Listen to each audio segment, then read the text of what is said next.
Nabunod mo ng aming group ay roleplay.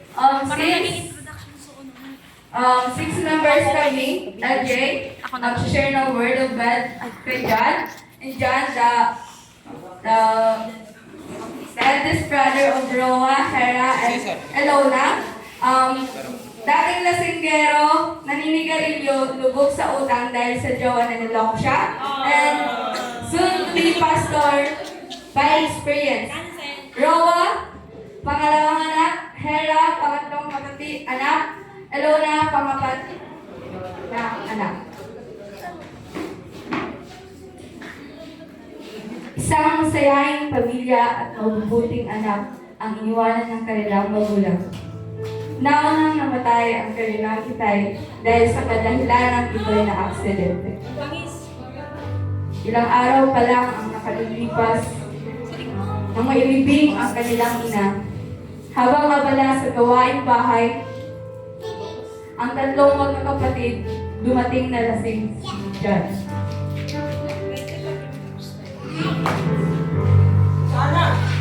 Sana niga. Kumura ako sa tubig. Sana ko. Sana. Ay, ako. Bulat ka naman ikaw! Buot po! Brinig ka rin ako bata mo. Ang gusto mong uda si mama, di na ka nagbago. Mata ko lang sa buhok. Ate! Bakit ba kayo? Sinasabihan ko lang si kuya kasi hindi naman siya ganyan dati.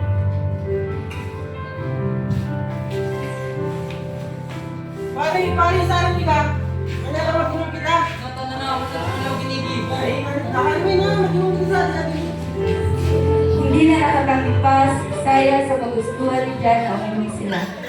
Si Isaya ay kababatang ni John. Siya rin ang tagapagtanggol ni John kapag siya ay naghahamog ng away sa kalsada. Nahikayat itong uminom ni John noong ito'y niloko ng kanyang girlfriend. Habang lumipas ang mga araw, patuloy pa din ang pag-inom ni John ng alak hanggang sa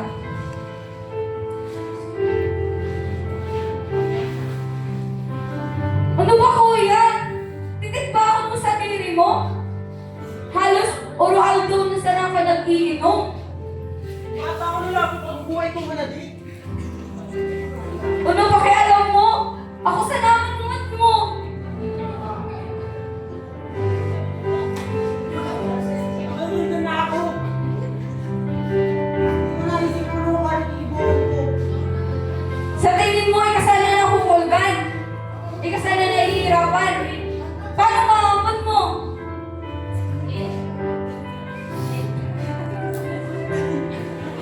Wala. Sorry guys, wala.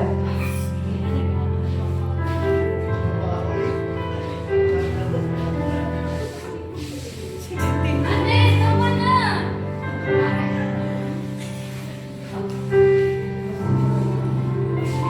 Nabuhay ali. Puro na sana problema. Si mama. Si mama na sana ni. Pinagsahin, ibayaan pa ako. Bukuman habang buhay kay bata si mama eh. Sali kami maangod mo. Gini pumupunta na kami kalakasan kung puro na sa nakainom, puro na sa nakasigarilyo, puro na sa araw-aldo tayo sa ibang nagibo, puro inom. Nakalipas ang ilang araw matapos ang pag-aaway ng dalawang magkapatid. Napag-isipan ni John na uminom na naman. Sa kalagitnaan ng daan, umubo si John sa isang upuan at hindi niya namalayan na siya pala ay may katabi. Sunod, habang ubos na ang alak sa hawak niya, nagsimula na siyang magsabi sa lalaking katabi niya. Isip mo, pagal na ako. Hindi ko naisip kung ano din nangyayari sa buhay ko. Suko na ako. Hindi ko naisip kung asa diri ko na papabayaan ko na. Sumangamod ko, asa diri ko, hindi ko naisip kung hindi ko. Sobra.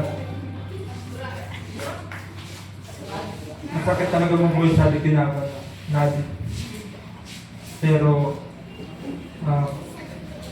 sa nabagay na sigurado kung wala ka na kung tama ka rin darating sa pagtangan. Anak Diyos, maasabi sa mga kaya isurrender ka niya anak ka ng problema. And mangarap na resulta ka na pinagsurrender ka na kasigit ka sa ito mga inasya. Lumipas ang mga araw, ang lalamig katabi niya sa upuan ay mas may malala pa palang problema na napagdaanan sa buhay. Pagkatapos ang encounter nilang dalawa, ay bigla na lang sinundan ni LJ si John pauwi sa kanilang tahanan. Doon lumawak ang pangunawa ni John at nagbago ito. Dating bote ng alak ang hawak, dating sigarilyo ang nakalagay sa gitna ng kanyang mga daliri, dating lubog sa utang, ngayon ang dating bote ay Biblia na, ang dating sigarilyo ay ballpen na, at ang dating lubog sa utang ay ngayon masagana na sa biyaya ng Diyos. Doon lamang niya na pagtanto na ang lahat ng nangyari sa kanya ay dapat niyang ibahagi sa iba. Hindi na siya umiiyak, kundi nagagalak na siya habang tinitignan ng maraming tao. Sina Roa, Hera, at Ilona, na mga kapatid niya ay ngayon nagpupuri na rin sa Diyos, at sa Isaya na nadala niya sa kapahamakan ay ngayon masaya na rin siya pupuri sa Diyos.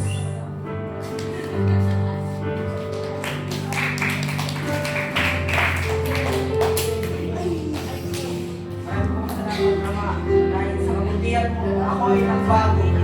Painuin mo ako sa lakad ko. Hindi na ako pasulan-sulan.